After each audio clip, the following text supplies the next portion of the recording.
यही भारत देश 5000 साल पहले एकदम नया स्वर्ग वैकुंठ था। आदि सनातन देवी देवता धर्म की आत्माएं ही इस विश्व सृष्टि नाटक में अभिनय करने आई थी। देवी देवताओं की कुल संख्या सिर्फ 9 लाख थी। सतयुग में अलग अलग राज्यों में कृष्ण और राधा राजकुमार और राजकुमारी के रूप में रहते थे। इन्हें स्वयंवर के बाद पट्टाभिषेक के समय ही लक्ष्मी नारायण कहा गया। इसलिए कृष्ण का जन्म दिवस सब मनाते हैं, नारायण का कोई नहीं मनाता, क्योंकि कृष्ण और नारायण एक ही हैं। विष्णु लक्ष्मी नारायण का प्रतीक है, इसलिए विष्णु कोई अलग व्यक्ति नहीं है। इनका वंश है सूर्य वंश, इसलिए सूर्य नारायण कहा जाता है। इनका कुल है देवता कुल।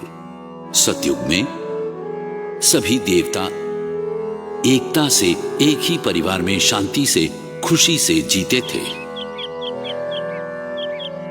मृत्यु, दुख, रोना वहां कुछ भी नहीं थी। सब अपने को आत्मा समझकर रहते थे।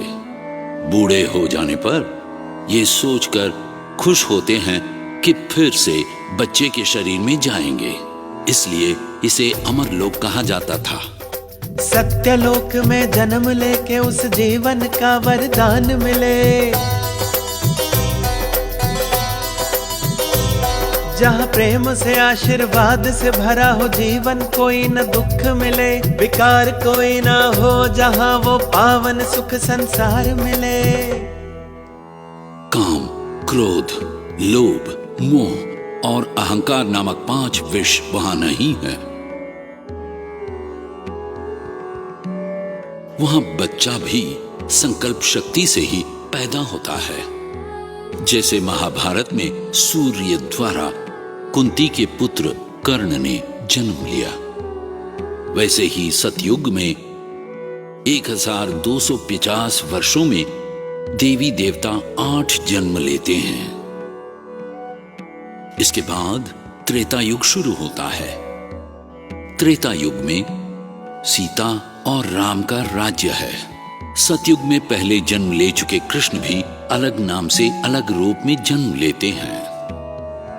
यहां भी शांतिपूर्वक एक साथ खुशी से मृत्यु, दुख, रोने से अनजान अपनी जिंदगी गुजारते हैं।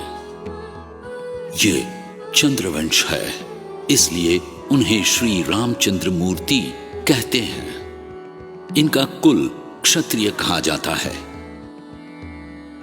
इस त्रेता युग में देव देवता 12 जन्म लेते हैं। बार बार जन्म लेने से आत्मा की शक्ति कम होने लगती है, इसलिए अनेक जन्म लेने पड़ते हैं। त्रेता युग के अंत में देवी देवताओं की कुल संख्या 33 करोड़ है, यानी कि 33 करोड़ देवता। पुराणों में वर्णित 33 करोड़ देवता यही है, यही भारतवासी। इस समय एक बुरी बात हुई। देव देवता बार बार जन्म लेने के कारण इस शरीर में ही जीकर आत्मा को भूलने लगे, अपने शरीर को ही सब कुछ समझने लगे। शरीर के आकर्षण में बंध कर जो नहीं करनी चाहिए वे गलतियां करने लगे। अपनी पवित्रता और दिव्यता खोने लगे।